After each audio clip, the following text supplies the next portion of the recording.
kids that would pick up little bits of glass off the road or wherever I found it and have a jar of glass or a bowl of glass.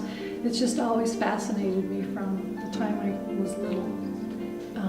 It just has a mind of its own. It picks up the light. It feels like it's a living thing. As the light changes, the glass changes. Came to being an artist later in life, even though I was probably an artist at heart since I can remember.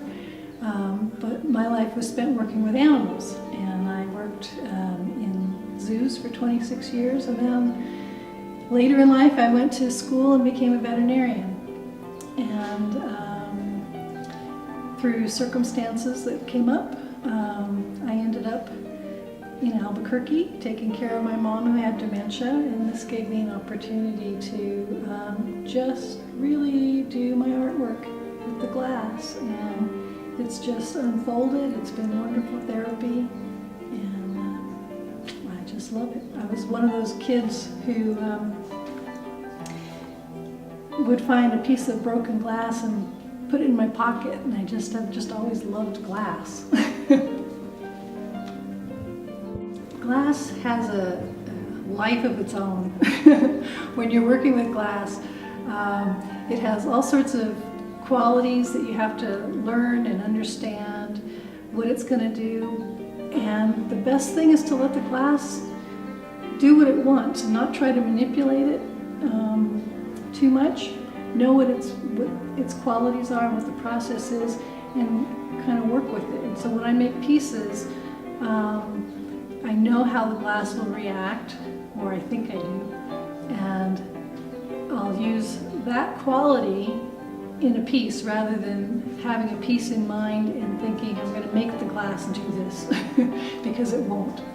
And the best success I have is when I don't have any preconceived notion of what the piece is going to look like. It just develops on its own. So the process for the glass is called fused glass, and it's done in a kiln.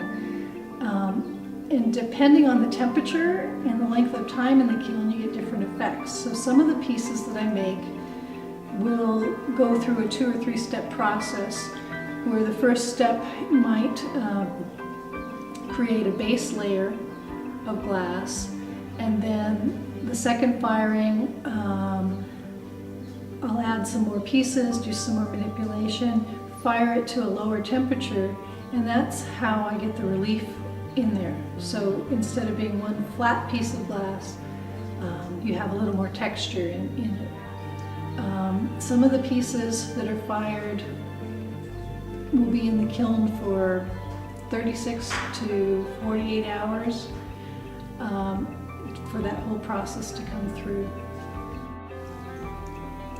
My advice to anyone who is interested in doing any kind of glass art is to just get out there and play. I was completely self-taught, and so I didn't learn the rules. I didn't know what you couldn't do, what wasn't the standard. So I would just pick up those pieces of glass on the road that just attract you and just start playing. And that's the best advice I can give you.